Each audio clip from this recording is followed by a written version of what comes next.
I bet every one of you would like to win the lottery. A nice thought, isn't it? In fact, raise your hand if you do not want to win the lottery. Yeah, I thought so. Most of us would be pleased to have a winning lottery ticket. So, you notice that I didn't raise my hand either. Why do we want to win the lottery? Because the money will offer us opportunities to do things and buy things that will make us happy. We aren't greedy. We aren't stealing the lottery money from others. We simply desire the opportunities for happiness. In fact, with those lottery winnings, most of us would certainly help others find some happiness too. There's a well-known research all the way back from 1978 that studied the effects of lottery winnings on the general happiness of lottery winners. The researchers found that while the winners initially experienced a large boost in happiness, they then returned over time to their baseline level of emotion. In other words, their initial extreme happiness didn't last. They returned to their normal states. So, I want to talk about this word, melancholy.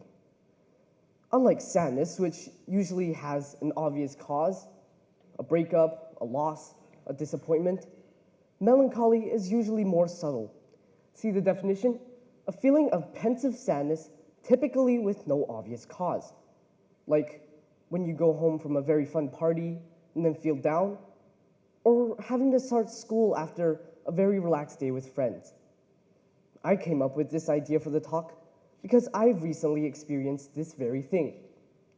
In semester 1, I won the ISNAC Ping Pong Championship. And as you can see, I felt very happy. Later, when I got home, my mom loaded me with hard math problems, about 10 pages of them. And I felt very unhappy. Well, it wasn't that easy, but I loved my mom, so I did the math problems. But yet later, I felt really down, even though I had won the ping pong championship that very same day. So, yes, my mom did inspire me to do the talk. It seems like we're continually shown that we're supposed to feel happy basically all the time. And that leads to the thought that if we aren't happy, something's wrong with us, wrong with our lives. But this idea itself is mistaken. We aren't designed by evolution to be happy. We're designed to survive and create families. Hopefully, happy families. In the past, I pictured my life going a certain direction.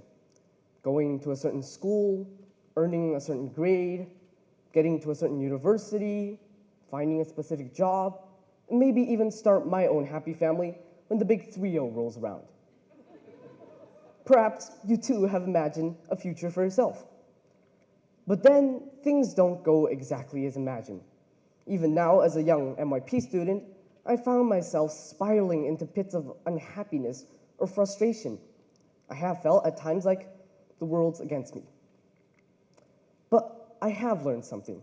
There's nothing wrong or unnatural about this. I've also learned that I can create some happiness with my own attitudes. I began to work on my mindset, and once I fully let go of my expectations, I was able to live the way I want to, going with the flow, adapting to what comes, and finding joy in what I have, rather than trying to mold reality to my expectations of what happiness should look like. Practicing acceptance in troubling circumstances helps me come to terms with difficult, unexpected life events. If I fixate on asking, why did this happen? Or why am I going through this? I'm certain to sink deeper into my melancholy. Now, I want to return to this definition. Notice this phrase, typically with no obvious cause. But there is a cause, and it's a perfectly natural one. At Northwestern University, research by neurobiologist Indira Raman shows how our brain's neurons inform our perceptions. Her findings can help us view happiness and view melancholy in a healthier way. I'm not going to try to explain the complex workings of our brains, but will mention we learn from Raman's research.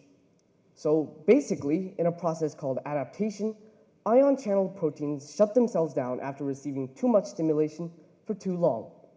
This process can be experienced, for example, when you leave a dark room into bright sunlight. At first, you're surprised at the brightness, but after a while, you don't notice it. Why not? Because your brain has reset itself to the new bright environment. In other words, you have adapted to the new brightness. So, similarly, when we experience sensations of happiness, our brain resets to the new happy reality, and our emotions slowly begin to return to their baseline. The same process works for melancholy too. So you see, according to Raman's research, our brains actually need periods of melancholy to experience periods of happiness. It's a biological function of the brain. Without feeling down, you cannot feel happy. It's a balance. So, should we passively accept melancholy? No. We can take steps to mitigate it. I asked my fellow TED speakers what they usually do when they feel melancholic. Most of them said they distract themselves, whether that's listening to some good music, practicing their hobby, eating, or literally shutting down, But the point is, periods of melancholy can be lessened. Now, this is what I want us to remember. Feeling a bit down, a bit melancholic, it's normal and natural. We can learn to accept this in ourselves, and most important is to accept this in others too. Certainly, we should try to create some happiness for ourselves and loved ones, but we should also accept the normal cycles of melancholy when it arrives.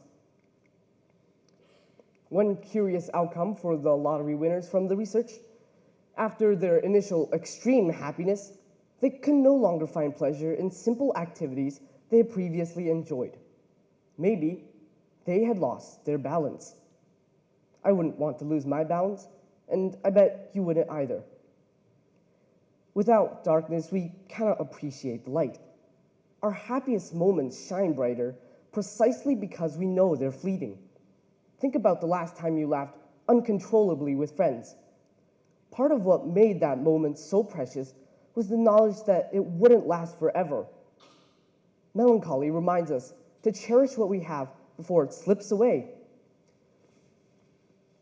Certainly, we want to enjoy our happiness, be it from big events or small details, and accept the melancholy that makes it all possible. Thank you very much.